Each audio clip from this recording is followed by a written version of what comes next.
তফসিলি জাতি আদিবাসী প্রাক্তন সৈনিক কৃষি বিকাশ শিল্পকেন্দ্রের বাৎসরিক অনুষ্ঠান বোলপুরে।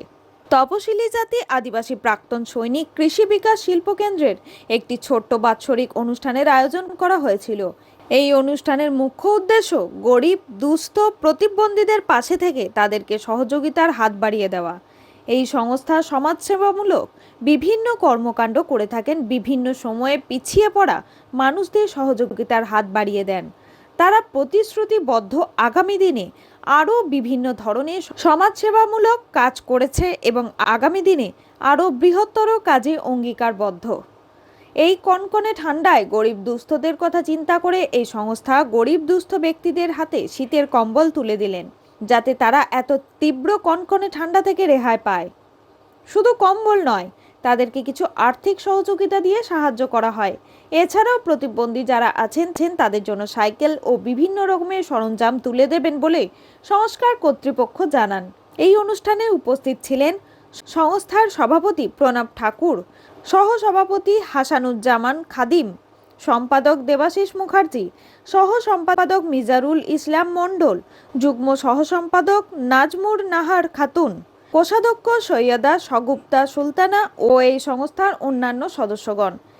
তব শুভ গাথা জনগণ মঙ্গলদায়ক জয় হে ভারত ভারত ভাগ্য বিধাতা জয় হে জয় হে।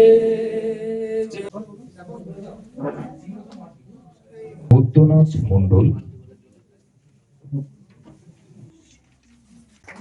আদিবাসী যে সমস্ত মানুষ তাদের হাতে একটি শীত বস্ত্র কাজী আমিরুল ইসলামের রিপোর্ট, ভয় টিভি, বোলপুর।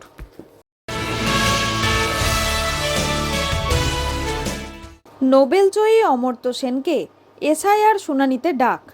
ভারতরত্ন নোবেলজয়ী অর্থনীতিবিদ অমর্ত্য সেনকে এসআইআর প্রক্রিয়ার শুনানিতে ডাক। শান্তিনিকেতনের প্রতিটি বাড়িতে নোটিশ দিল কমিশন। শান্তিনিকেতন জুড়ে নিন্দার ঝড় উঠেছে এই নোটিশ পাওয়াকে কেন্দ্র করে। দেখো, একদমই যেটা বলে রাখবো, শান্তদা এক মিনিট, এই করে সম্রাট বলছি নোটিশ দিতে যাচ্ছেন তো? নোটিশ দিতে যাচ্ছেন ম্যাডাম? বলছি নোটিশ দিতে যাচ্ছেন তো?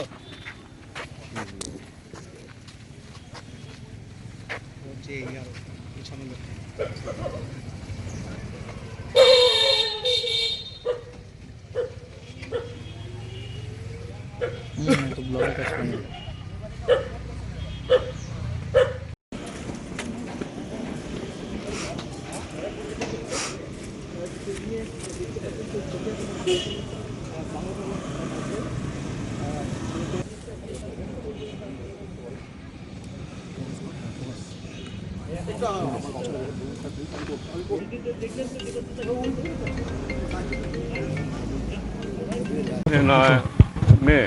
হ্যাঁ, সুতরাং অমর্ত্য সেনের যখন জন্ম হয় তখন অমর্ত্য সেনের মায়ের বয়সের সঙ্গে ডিফারেন্স ছিল 19 বছর 6 মাস, এবং 1932 সালে অমর্ত্য সেনের মায়ের বিয়ে হয়। তখন অমর্ত্য সেনের বাবার বয়স ছিল প্রায় 32 বছর, কিন্তু ওরা ভুলবশত সেটাকে বলছে 1914টাকে 1918 করে ওরা একটা নোটিশ পাঠিয়ে দিল। কাজী আমিরুল ইসলামের রিপোর্ট, ভয় টিভি, বোলপুর।